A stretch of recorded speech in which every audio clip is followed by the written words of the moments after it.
the next steps for me were to learn how to express myself the way I've always wanted to express myself. And so I went to voice. I connected with my voice in many different ways. So first it was through writing, and then it was through voice work. I've done a lot of vocal toning and sound healing with my own voice, to be able to feel like I can hear myself, and really love myself that way and love that expression and really enjoy it. So I really enjoy my own voice.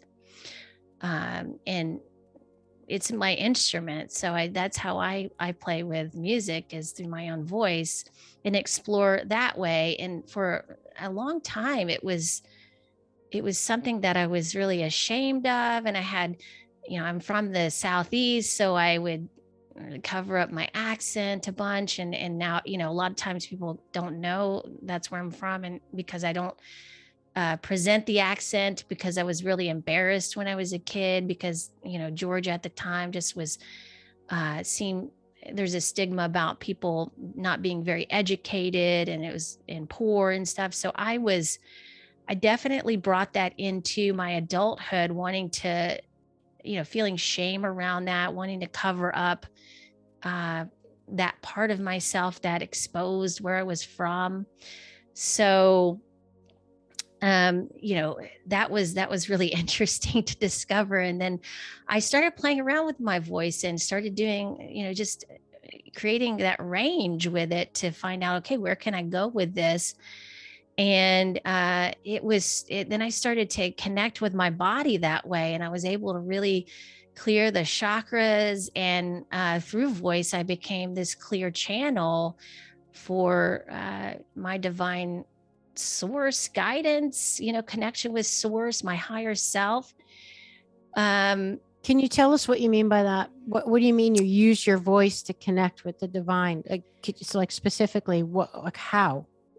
Yeah. So one practice I do is called vocal toning, and it's it's a way for me to express my breath, and actually, of course, sound comes out. You can feel it in your body through vibration, and that was a way for me to connect.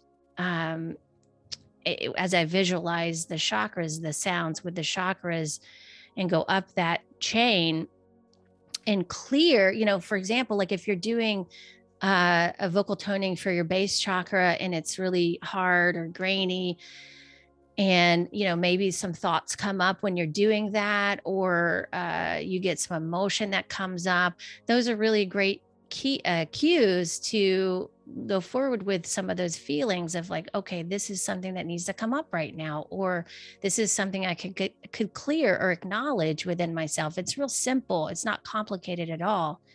So that's how I used that from a more sound healing perspective. It's similar when you're in like a sound healing session where someone's using bowls, they're creating a sound for that chakra, and you're feeling it. And sometimes you might feel a lot of tension in that area, or sometimes you feel like an emotion come up or some thoughts come up.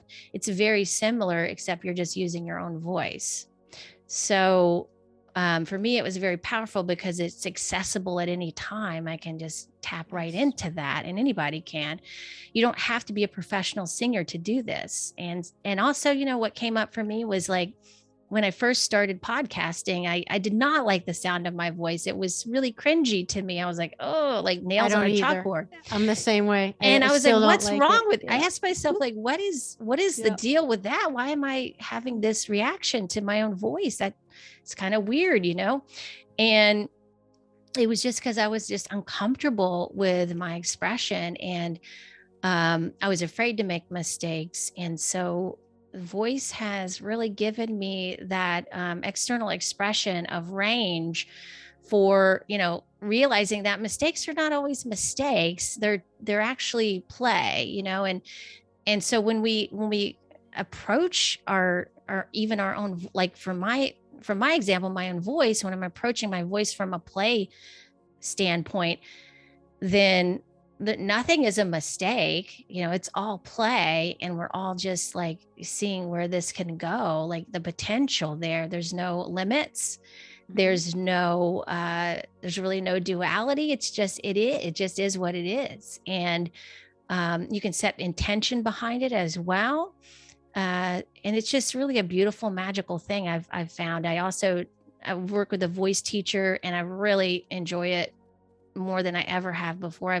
Done I've done singing lessons for years off and on, and I'm just experiencing it a whole new way now. Instead of like trying to get to something or trying to become a singer or something like that, I'm really just exploring my voice and seeing the potential there. And every time I have a lesson, it's always something new to explore, and just it feels so good just to do it. So I do it for the joy of doing it. And so it's brought me to this place of being able to do most of what I do in my life for the joy of doing it, which is bringing full presence into every moment where you can just appreciate it and enjoy it and be with it, instead of having to create some kind of result, which is what we've been trained to do.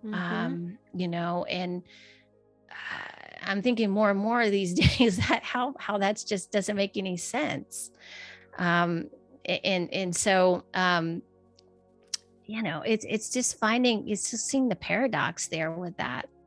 You know, so that's basically what my voice brought me to, is just becoming so much more comfortable with me, and really loving me, and also seeing the humor in myself, and playing around with that, and not taking myself so seriously.